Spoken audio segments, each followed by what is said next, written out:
होता यूं है कि फिर से सत्यवती क्या करती है, किसको याद करती है? वेदव्यास को।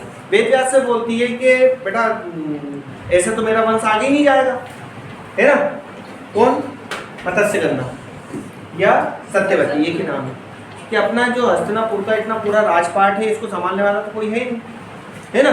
तो फर्स्ट टाइम ही उनको याद करती है, तो वेदव्यास को ये बात, उनकी बात माननी पड़ती है। अब क्या करते हैं, एक एक करके, पहले कौन जाती है? अंबालिका। कौन जाती है? अंबालिका। अंबालिका जब जाती है तो इनका तप इतना तेज रहता है कि ये डर जाती है और अपनी आंखें बंद कर लेती है। ठीक है, क्या कर लेती है? आंखें बंद। ठीक है, तो वेदव्यास अपनी माँ से कहते हैं कि अंबालिका से पुत्र जन्मेगा, बड़ा बलशाली होगा, ज्ञाता होगा, बड़ा मतलब ज्ञानी होगा, लेकिन एक कमी ये रहेगी कि वो अंधा रहेगा। क्यों रहेगा अंधा? क्योंकि जब, है ना, नियोग की क्रिया हो रही थी तो उसने अपनी आंखें बंद कर ली थी डर। ठीक है, तो क्या आप क्या करें? फिर भेजा जाता है किसको? अंबिका, है ना। इन्होंने ये सोचा कि एक अंधा पुत्र कैसे पूरे राज्य को संभालेगा, तो फिर सत्यवती का दिमाग खराब, फिर किसको भेजा? अंबिका को, है ना। अंबिका भी बड़ी डरी सी और सहमी सी जाती है ना। फिर ये किसको बोलते हैं? वेदव्यास सत्यवती को बोलते हैं कि इससे जन्मा जो व्यक्ति, जो पुत्र होगा, वो बड़ा ही दयालु प्रवृत्ति का और सब होगा, सब अच्छी बात है ना। लेकिन चूंकि ये बड़ी डर सी गई, ये पीली पड़ गई, है ना, तो इससे जो बच्चे का जन्म होगा वो पांडु रोग से ग्रस्त होगा। एक रोग होता है जिसमें हाथ पैर बड़े शिथिल हो जाते हैं, कमजोरी रहती है, तो ये पांडु रोग से। फिर सत्यवती का दिमाग खराब, तो इन दोनों की एक दासी रहती है। कौन? दासी। तो फिर ये किसे भेजते हैं? दासी को। किसके पास? वेदव्यास को। तो जो दासी रहती है वो बड़ी मतलब समझदार टाइप की होती है। तो दासी जब जाती है तो वेदव्यास ये बोलते हैं कि दासी से बहुत ही ज्ञानवान और सारी नीतियों का ज्ञाता एक पुत्र का जन्म होगा। तो जो अंबालिका से जिसका जन्म हुआ, है ना, वो हुआ धृष्टराज, है ना। और अंबिका से जिसका नाम हुआ वो किसका हुआ? पांडु का। और दासी से जिसका जन्म हुआ वो विदुर। ये हुए तीन। कौन कौन से? धृष्टराज, पांडु और विदुर। ये हो गए। विदुर जो थे वो दासी के पुत्र थे। ठीक है, तो जो हस्तिनापुर का जो राजपाट था, इनका तो कोई अधिकार था ही नहीं। अब बचते हैं कौन? दो, धृष्टराज और पांडु। हस्तिनापुर के राजा बनाने का टाइम आता है ना, कि राजा किसे बनाया जाए। तो ये विदुर और ये कौन थे यहाँ पर? भीष्म। ये सारे लोग ये बोलते हैं कि यार एक जो राजा है उसे आंख वाला होना चाहिए, देखने वाला होना चाहिए। जो अंधा व्यक्ति है वो कैसे राजपाट को संभालेगा? तो वो किसको राजा बना देते हैं? पांडु को राजा बना देते हैं। किसको राजा बना देते हैं? पांडु को। ठीक है, लेकिन इससे धृष्टराज बड़ा ही कुंठित होता है कि यार मेरा अंधेपन होने के कारण मुझे इस हस्तिनापुर का राजा नहीं बनाते, तो भविष्य में जब भी मेरी संतान होगी, है ना, इस हस्तिनापुर का राजा मैं उसे ही बनाऊंगा। ये इसके दिमाग में बात चलती है। ठीक है, कुछ दिन कौन राज करते हैं? पांडु। अब शादी की बात आती है, पांडु की शादी, है ना। पांडु की शादी दो महिलाओं से होती है। कौन कौन से? ये एक मिनट।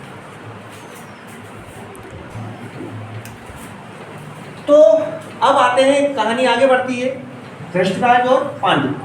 ठीक है, धृष्टराज जो जन्म से अंधे और जो पांडु थे वो पांडु रोग से ग्रस्त थे, इसलिए उनका नाम ही पांडु कर दिया। ठीक है, अब आता है धृष्टराज की शादी की बात, है ना। तो फिर कौन? वही भीष्म। इनको ये मालूम था सत्यवती को कि अंधे लड़के को कौन मतलब शादी करेगा, लड़की देगा, तो ये किसको पहुंचाते हैं? भीष्म को। भीष्म कहाँ जाते हैं? गंधार। कहाँ जाते हैं? कहाँ पर है ये अभी? उज्बेकिस्तान, है ना, जो वर्तमान का उज्बेकिस्तान है, गंधार, है ना। आ रही समझ में? गंधार राज्य में। तो गंधार राज्य की राजकुमारी रहती है, इसलिए इनका नाम क्या पड़ा? गांधारी। क्या नाम पड़ा? गांधारी। क्लियर? तो जब ये गांधारी, अब चूंकि भीष्म कहते हैं कि भैया हमारा पुत्र है, भीष्म के पुत्र ही है, आ रही समझ में कि हमारा पुत्र है और बढ़िया हस्तिनापुर का राजा, वो राजा तो नहीं थे उस समय, लेकिन हस्तिनापुर के राजकुमार हैं, हस्तिनापुर के राजकुमार हैं और उनके लिए आपकी लड़की का आची है ना, तो वो भेज देते हैं कि हाँ साहब हम हस्तिनापुर, क्योंकि बहुत बड़ा हाँ साम्राज्य था वो, और नाम चलता था, तो हर कोई खुश, यार अपनी जो लड़की है इतने बड़े उसमें शादी कर रहा है तो वो खुश। तो भैया इनका जो गांधारी थी, इनका भाई था एक शकुनी। कौन? शकुनी। शकुनी मामा बाद में हुए वो शकुनी। तो ये अपनी बड़े लाव लश्कर के साथ और बढ़िया खूब गिफ्ट उपहार, जिसको हम आज दहेज बोलते हैं, उसके साथ ये कहाँ लेकर आए? हस्तिनापुर। अब शकुनी ने बोला कि अपने जीजाजी से तो मिले। जब ये जीजाजी से मिलने गए तो इनका दिमाग खराब, यार मेरे जीजाजी तो ये जन्म से अंधे, कि हस्तिनापुर वालों ने क्या करा, बेवकूफ़ बना दिया। करे क्या, ये इनकी बहन के पास जाते हैं, गांधारी से बोलते हैं कि चलो अभी क्या नहीं करना अपने को शादी। गांधारी ये कहती है कि ऐसा नहीं होता, जो मेरी किस्मत में है वो है ना, और चूंकि मेरी किस्मत में ऐसा लिखा हुआ है तो मैं भी आज प्रण लेती हूँ कि मैं भी आजीवन आँखों को बंद करके ही रहूँगी। और उसी दिन वो आँख पर काली पट्टी बांध लेती है। गांधारी जो होती है वो शंकर भगवान की परम भक्त होती है, मतलब शंकर भगवान की पूजा करती है। चलिए, शकुनी क्या करते हैं, शकुनी को ये बड़ी चोट होती है दिमाग पर, यार ये करा तो मेरे साथ गलत है। तो ये शकुनी क्या करता है, कटार मार लेता है अपने पैर पर। और वो क्यों मार लेता है? ताकि ये जो दर्द रहेगा मेरे पैर का, ये हमेशा मुझे ये चीज़ याद दिलाता रहेगा कि मेरे साथ ये गलत हुआ है, और ये हस्तिनापुर राज को तो मैं देख लूँगा फिर। ठीक है, अब पूरी उसके बाद फिर शकुनी के इर्द गिर्द ही कहानी चलती है। गांधारी हो गए, यहाँ आता है पांडु। पांडु की जो शादी होती है वो कुंती और माद्री से। ये जो कुंती होती है, इनके यहाँ ये भी बड़ी मतलब एक देश की राजकुमारी होती है, तो इनके यहाँ पर एक गुरु आते हैं, संत, जिनकी ये बड़ी खूब देखभाल, बड़ी सेवा करती है। तो ये कुंती को क्या करते हैं, एक मंत्र देते हैं, पुत्र प्राप्ति का मंत्र, है ना, कि मैं तुम्हें ये मंत्र दे के जा रहा हूँ। ये तुम्हें, ये कुंती पूछती भी कि आप ये मेरे को मंत्र क्यों दे रहे हो, क्योंकि वो ऋषि संत वगैरह ये रहते हैं, उन्हें मालूम रहता है कि आगे क्या होना है। तो ये मंत्र दे देती है, मतलब ले लेती है उनसे, गुरु से। कुंती एक दिन बैठे बैठे ये सोच रही होती है कि गुरुजी ने ये मंत्र दे तो दिया है ना, लेकिन ये काम भी करता है या नहीं। तो ये क्या करती है कि उस मंत्र का जाप करने लगती है। मंत्र का जाप करने से इससे क्या हो जाता है, इसको गर्भ धारण हो जाता है। क्या धारण हो जाता है? गर्भ। तो कुंती का पहला पुत्र किस रूप में होता है? कर्ण के रूप में। किस रूप में? कर्ण। लेकिन चूंकि कुंती उस समय शादीशुदा नहीं थी, है ना, तो समाज में अगर बगैर शादीशुदा के अगर बच्चा मतलब कोई गर्भ धारण कर ले तो समाज के लिए मतलब बड़ी हंसी वाली बात हो जाती है। तो उससे बचने के लिए कुंती क्या करती है, इस कर्ण को नदी में बहा देती है। आगे जाकर जो हस्तिनापुर का जो राजा का वो जो सारथी रहता है वही उसे पालने लगता है। ये हो गई कर्ण की बात। अब आगे चलते हैं, है ना, तो आगे जाकर ये इनको एक श्राप मिलता है बीच में। वो कथा थोड़ी सी अलग है, लेकिन इतना समझो कि आगे जाकर ये तीनों कहाँ रहने लगते हैं? जंगल में, है ना। लेकिन क्या होता है, एक घटना होती है यहाँ पर कि इनके हाथों, पांडु के हाथों एक जोड़ा रहता है, उसकी उसमें कोई वो रहता है, नर जो रहता है, उसकी मृत्यु हो जाती है। तो ये यहाँ पर श्राप मिलता है कि तुम भी अगर भविष्य में पुत्र प्राप्ति के लिए अगर सहवास करोगे तो तुम्हारी भी मृत्यु हो जाएगी। लेकिन ये क्या होता है कि जंगल में जब रहते हैं तो ये सहवास कर लेते हैं, जिससे किसकी मृत्यु हो जाती है? पांडु की मृत्यु हो जाती है। जब पांडु की मृत्यु हो जाती है तो ये दोनों अकेली हो जाती हैं, है ना, तो इन्हें पुत्र तो कोई रहता नहीं है। फिर कुंती को याद आता है वही मंत्र, है ना। अच्छा, मृत्यु बाद में होती है, मृत्यु बाद में होती है। पांडु के कहने पर कुंती क्या करती है, उसी मंत्र से 5 पुत्रों को जन्म देती है। नहीं सॉरी, 5 को नहीं, ये 3 को देती है, ये फिर कितने को? 2 को, है ना।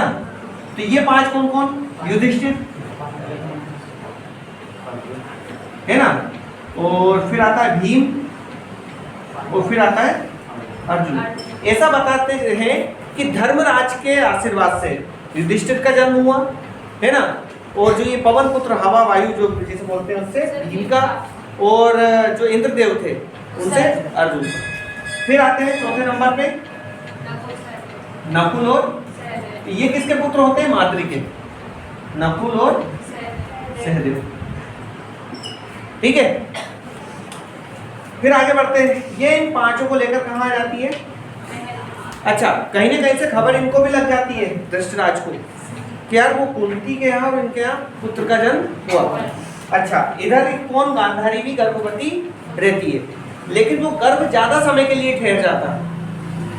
ज्यादा समय के लिए मतलब यूं है बोले कि गर्भ कितने महीने का रहता है? 9 महीने का, तो 9 से ज्यादा हो जाते हैं। तो ये धृतराज ने भला बुरा बोलता है, ये चाहता है कि मेरे यहाँ पहले पुत्र का जन्म हो ताकि मैं इसे भविष्य में हस्तिनापुर का राजा बना सकूं। ठीक, गांधारी क्या करती है? अपने गर्भ को गिरा देती है गुस्से में आकर कि मेरे पुत्र का जन्म क्यों नहीं हो रहा है। तो वो क्या करती है? गर्भ का स्खलन हो जाता है। जब ये गर्भ का स्खलन हो जाता है, ये बात किसको पता पड़ती है? फिर से वही सत्यवती, ये सबसे ऊपर सबकी दादी है ना, सत्यवती को पता पड़ती है। फिर से ये किसको बुलाती है? दूसरी बार वेदव्यास को। आओ यहाँ देखो, ये तो सब गड़बड़ हो गया। तो ये क्या करते हैं? वेदव्यास 100 घर मटके बुलवाते हैं घी से भरे हुए, और वो जो गर्भ स्त्रावित हुआ था उन गर्भों को उसमें डाल देते हैं, जिससे गांधारी और किसके? धृतराज के कितने पुत्र जन्म हुए? 100। और इनकी बताते हैं एक पुत्री भी थी जिसका नाम था दुशाला, राजकुमारी दुशाला। और राजकुमारी दुशाला का जो हस्बैंड था इनका जीजाजी दुर्योधन का, जयद्रथ, है ना। क्या हुआ?